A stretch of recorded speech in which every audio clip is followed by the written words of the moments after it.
विद्यार्थी मित्रांनो नमस्कार. इग्नाइट अकॅडमीत आपणा सर्वांचं मनपूर्वक स्वागत. इयत्ता 12वी पास असाल तर केंद्र सरकारच्या रेल्वे विभागात काम करण्याची चांगली संधी आहे, कारण जाहिरात आलेली आहे. फॉर्म भरण्याची प्रक्रिया सुरू आहे. 3445 जागा आहेत. आता हा पेपर आपल्याला मराठी माध्यमातून सुद्धा देता येणार आहे, पण जाहिरातीमध्ये जो सिलेबस दिलेला आहे तो इंग्रजीमध्ये संपूर्ण आहे. त्यामुळे महाराष्ट्रातील आपल्या मराठी मुलांना थोडंसं तो सिलेबस समजायला अडचण जाते.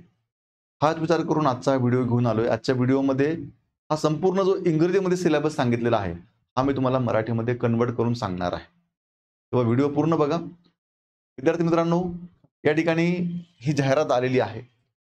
20 ऑक्टोबर पर्यंत आपल्याला फॉर्म भरायचा आहे. हे लक्षात घ्या, फॉर्म भरण्याची प्रक्रिया सुरू आहे. ह्या टोटल जागा आहेत 3445. यामध्ये कमर्शियल कम तिकीट क्लर्क, अकाउंट क्लर्क कम टायपिस्ट, ज्युनियर क्लर्क कम टायपिस्ट आणि ट्रेन क्लर्क अशा एकूण 3445 जागा. आता निवड प्रक्रिया कशी आहे तर या ठिकाणी CBT 1 होते. आधी CBT 1 ही चाळणी परीक्षा आहे, त्यानंतर CBT 2 होते. आता या CBT 1 आणि 2 ला सिलेबस सारखाच आहे. ठीक आहे, समजून घ्या. या ठिकाणी बघा, ही CBT 1 आहे. या CBT 1 ला 100 प्रश्न आहेत. अर्थात यामध्ये गणिताचे 30 प्रश्न आहेत, रिझनिंगचे 30 प्रश्न आहेत आणि जनरल अवेअरनेसचे 40 प्रश्न आहेत. असे 100 प्रश्न 90 मिनिटांमध्ये सोडवायचे. 1/3 निगेटिव्ह मार्किंग सिस्टीम आहे. यानंतर CBT 2. आता या CBT 2 ला बघा काय काय आहे. या CBT 2 ला या ठिकाणी 1/3 निगेटिव्ह मार्किंग आहे. 90 मिनिटांमध्ये पेपर सोडवायचा आहे. या ठिकाणी 120 प्रश्न आहेत. गणिताचे 35, बुद्धिमापन चाचणी 35 आणि जनरल अवेअरनेसचे 50 असे टोटल 120 प्रश्न आहेत. आता या ठिकाणी सिलेबस जो आहे तो CBT 1 ला आणि 2 ला सिलेबस सेमच आहे. आता हा सिलेबस नेमका काय आहे तो आपण समजून घेऊया. या ठिकाणी बघा, आता गणित म्हटलं तर गणितामध्ये बघा काय काय टॉपिक आहेत. गणितामध्ये संख्या प्रणाली आहे. बघा, अगोदर तुम्ही एक स्क्रीनशॉट काढून घ्यायचा. मी बाजूला होतो, त्यानंतर मी तुम्हाला एक एक टॉपिक सांगतो. बघा, या ठिकाणी संख्या प्रणाली आहे, त्यानंतर दशांश आहे, अपूर्णांक आहे, लसावी मसावी आहे, गुणोत्तर आणि प्रमाण आहे, त्यानंतर टक्केवारी आहे, परिमाण आहे, वेळ आणि कार्य आहे, वेळ आणि अंतर आहे, साधे व्याज आणि चक्रवाढ व्याज आहे, नफा आणि तोटा आहे. लक्षात घ्या. बघा, या ठिकाणी व्याज आहे, हा समजून घ्या. प्राथमिक बीजगणित आहे, भूमिती आहे, त्रिकोणमिती आहे आणि प्राथमिक संख्या प्रक्रिया. ठीक आहे, या पद्धतीनं हा गणिताचा सिलेबस आहे. विद्यार्थी मित्रांनो, आता बघा, सिलेबस आपल्याला किरण पाटील सर डीप मध्ये समजून सांगतील त्या टॉपिक मध्ये कशा प्रकारे गणित विचारले जातात. आता आपण फक्त टॉपिकची नावं समजून घेतो, हे लक्षात घ्या, जेणेकरून तुम्हाला अभ्यासाला सोपं जाईल. आता या ठिकाणी सामान्य बुद्धिमत्ता आणि तर्क, अर्थात रिझनिंग मध्ये काय काय आहे बघा. तुम्ही एक याचा आधी स्क्रीनशॉट काढून घ्या. हा चला, स्क्रीनशॉट काढला असेल तर समजून सांगतो. बघा, याच्यामध्ये समानता आहे, संख्या पूर्ण करणे आणि वर्णमाला आहे, म्हणजे वर्णमाला मालिका आपण ज्याला म्हणतो ते आहे, कोडिंग डिकोडिंग आहे, गणितीय ऑपरेशन्स आहेत, समानता आणि फरक आहे, नातेसंबंध आहे, विश्लेषणात्मक तर्क आहे, वाक्यरचना आहे आणि जबलिंग म्हणजे गोंधळात टाकणारे प्रश्न आपण ज्याला मराठीमध्ये म्हणतो ते आहेत. त्यानंतर या ठिकाणी बघा विद्यार्थी मित्रांनो, वेन डायग्राम आहे, कोडे आहे, त्यानंतर विधान, निष्कर्ष आणि निर्णय घेणे आहे, नकाशा आहे आणि आलेखांचा अर्थ. हे आहे तुमचं रिझनिंग मध्ये.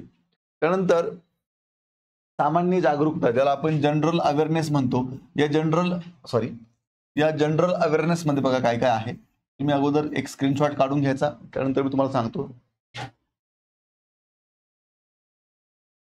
बघा, या जनरल अवेअरनेस मध्ये विद्यार्थी मित्रांनो, राष्ट्रीय आणि महत्वाच्या वर्तमान घडामोडी, अर्थात ज्याला आपण चालू घडामोडी म्हणूया, त्यानंतर खेळ आणि क्रीडा या संबंधीचे प्रश्न असतील, भारताची कला आणि संस्कृती हे प्रश्न आहेत, याच्यावरती प्रश्न आहेत, भारतीय साहित्य, भारतातील स्मारके आणि ठिकाणे, सामान्य विज्ञान आणि जीवन विज्ञान म्हणजे CBSE जे बोर्ड आहे त्याचं इयत्ता 10वी पर्यंत अभ्यास करणं तुम्ही गरजेचं आहे. यासाठी भारताचा इतिहास आणि स्वातंत्र्य संग्राम, त्यानंतर भारत आणि जगाचा सामाजिक आणि आर्थिक भूगोल, बरोबर, त्यानंतर भारतीय राजकारण आणि शासन व राज्यघटना. हे दिसत नसेल तुम्हाला, पण या ठिकाणी राज्यघटनेवरती पण प्रश्न आहे, लक्षात घ्या. हा सिलेबस आहे जो त्यांनी इंग्रजीमध्ये दिलाय, जो तुम्हाला मी मराठीमध्ये करून सांगतोय. त्यानंतर पुढे बघा, संयुक्त राष्ट्र आणि महत्वाच्या जागतिक संस्था. ठीक आहे, त्यानंतर भारत आणि जगाशी संबंधित पर्यावरणीय समस्या, मूलभूत संगणक आणि संगणक प्रक्रिया. ठीक आहे, म्हणजे कम्प्युटर बद्दल बेसिक तुम्हाला नॉलेज असलं पाहिजे आणि कम्प्युटरचे जे काही ऍप्लिकेशन्स आहेत त्यावरती प्रश्न असतील. त्यानंतर सामान्य संक्षेप म्हणजे शॉर्ट फॉर्म विचारले जातील तुम्हाला, जनरल शॉर्ट फॉर्म. त्यानंतर भारतातील वाहतूक व्यवस्था आहे, भारतीय अर्थव्यवस्था आहे, भारत आणि जगातील प्रसिद्ध व्यक्तिमत्वे यांच्यावरती प्रश्न असतील, प्रमुख सरकारी कार्यक्रम आहेत, भारतातील वनसंपत्ती आणि प्राणी, भारतातील महत्त्वाच्या सरकारी आणि सार्वजनिक क्षेत्रातील संस्था आहे आणि भारताच्या अंतराळ आणि अणु कार्यक्रमासह सामान्य वैज्ञानिक आणि तांत्रिक विकास यावरती प्रश्न, हे टॉपिक त्यांनी दिलेले आहेत. लक्षात घ्या, हेच टॉपिक तुम्हाला मी मराठीमध्ये सांगितलेले आहेत विद्यार्थी मित्रांनो. याच टॉपिकचा तुम्हाला अभ्यास करायचा आहे. आता या परीक्षेमध्ये तुम्हाला कमी दिवसामध्ये खूप चांगला अभ्यास व्हावा, तज्ञ शिक्षकांकडून तुम्हाला मार्गदर्शन भेटावं, या अनुषंगानं इग्नाइट अकॅडमीच्या माध्यमातून RRB NTPC साठी आपण ही एक लाईव्ह प्लस रेकॉर्डेड बॅच 16 सप्टेंबरपासून सुरू केलेली आहे.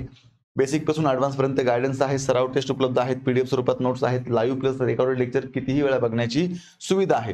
ठीक आहे. आता विद्यार्थी मित्रांनो, या ठिकाणी ही बॅच जॉईन करायची असेल तर ॲप्लिकेशन आहे आपले इग्नाइट अकॅडमीचं, ते डाउनलोड करा, ही बॅच जॉईन करा. अधिक माहितीसाठी 8888996116 या नंबरला संपर्क करा. आणि विद्यार्थी मित्रांनो, अशाच प्रकारे RRB NTPC बाबत नवीन नवीन व्हिडिओ पाहण्यासाठी आत्ताच हे YouTube चॅनल आपलं इग्नाइट अकॅडमीचं सबस्क्राईब करा.